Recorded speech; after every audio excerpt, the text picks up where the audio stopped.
Artinya pada 10 hari yang terakhir ini kita harus lebih mantap, lebih giat dalam beramal dan meningkatkan intensitas amalan kita serta kuantitas juga kualitas amal kita. Lebih rajin, lebih giat di malam-malam ini. Maka tentunya di malam-malam ini jangan sampai kita kasih kendor. Di hari-hari yang menentukan ini adalah hari-hari final, di mana finalnya itu adalah 10 hari terakhir di bulan Ramadan. Maka kita terus menjadi orang yang beriman itu, kata Allah, ulaika yusari'una fil khairat, yaitu mereka yang bersegera dalam kebaikan. Wahum laha sabiqun, dan mereka senantiasa berlomba-lomba di dalamnya. Itulah diantara faedah dari 10 hari yang terakhir. Untuk yang saya sampaikan dalam tausiah hari ini adalah mengenai i'tisam bil Quran. Ada sebuah tulisan yang saya kirim di grup Pemuda Persis, cuman saya nggak akan bacakan semuanya ya. Yang intinya bagaimana kita diberikan kitab yang sempurna, tidak ada yang bisa menandinginya. Al-Quran itu adalah hak. Kata Allah, ya ayyuhan nas, wahai manusia, qad ja'akum mau'idhah, telah datang kepada kalian mau'idhah, nasihat, min rabbikum, dari Rabbmu, wa syifaa'ul lima fis sudur, dan sebagai penawar bagi hati-hati mereka.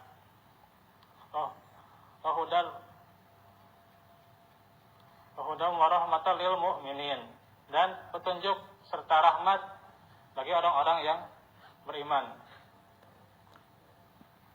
Itulah keutamaan daripada Al-Quran. Karena itulah kita wajib dalam berpedoman, berpetunjuk pada Al-Quran.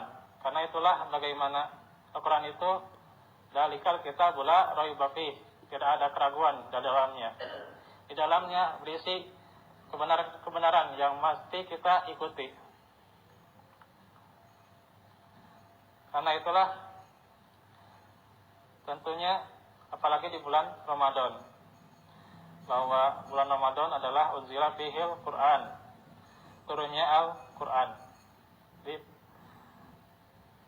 awalan Al-Quran itu. Maka diantaranya kita utama untuk mempelajarinya, kemudian kita juga mentadaburinya. Setelah itu kita mengajarkannya, tak lupa kita mengamalkannya. Namun kaum muslimin itu terbagi menjadi dua, yang mereka kadang menyepelekan atau tidak ada khataman atau bacaan Al-Quran sama sekali, baik didengar atau dibaca, itu tidak ada.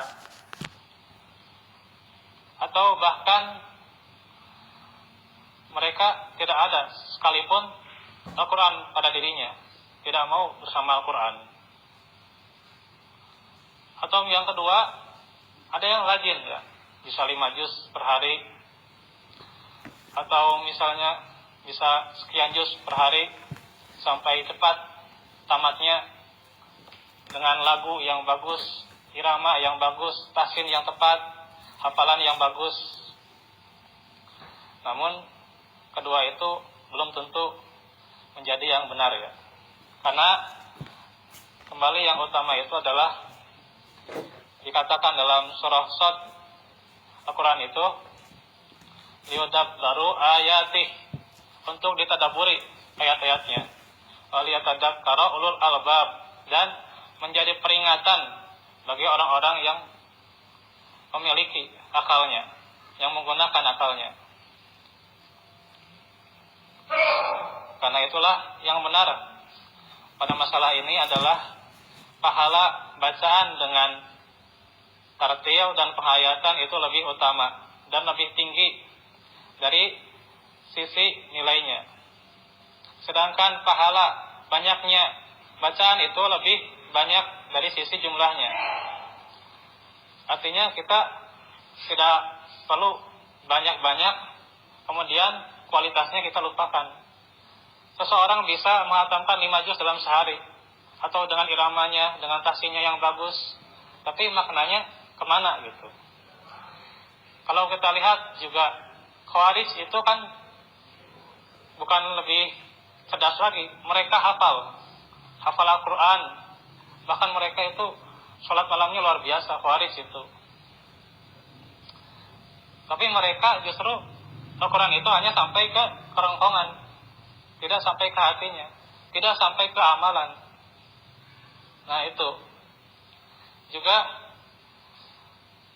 jangan sampai meremehkan atau tidak mau membaca Al-Quran sama sekali.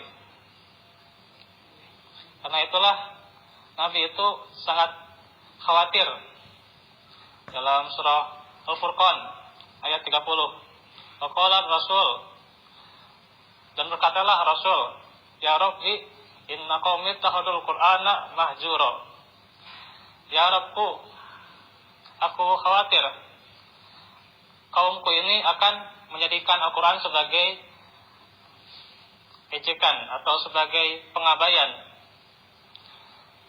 Artinya tidak menjadi pedoman, ya. Bukan artinya di sini ejekan mengejek Quran, ya. Hanya saja di kita tidak dijadikan pedoman. Hanya Al-Quran itu sebagai bacaan, huruf per hurufnya gitu kan. Apalagi mungkin Ramadan ini mungkin sudah ada gitu ya, yang banyak gitu ya hafalannya atau nambah hatamannya ya sampai berkali-kali. Tetapi itu bukan yang utama. Karena justru yang utama itu ketika tartil dan penghayatannya. Sudahkah kita membaca dengan tartil, kemudian penghayatannya, ditadaburi setiap ayat, dibaca terjemahnya, mengerti tafsirnya, sudahkah sampai sana? Bukan hanya dari segi kuantitasnya, tetapi kualitasnya yang harus kita tingkatkan. Karena itulah bagaimana orang yang tartil dan menghayati itu pahalanya seperti orang yang bersedekah dengan sebuah permata yang indah, yang amat sangat elok, atau membebaskan budak yang harganya sangat tinggi. Sedangkan yang kedua itu misalnya cepat, ingin banyak hafalan, ingin banyak hatamannya, maka ia seperti orang yang bersedekah dengan dirham atau uang perak yang banyak, atau membebaskan beberapa budak saja yang berharga yang murah. Diriwayatkan dalam Sahih Al-Bukhari, aku bertanya pada Anas bin Malik tentang bacaan Nabi. Beliau menjawab, dahulu beliau memanjangkan bacaannya, yaitu diantaranya tartil, ya, tempat kaidah matnya atau panjang pendeknya dan hukum-hukumnya dan penghayatannya.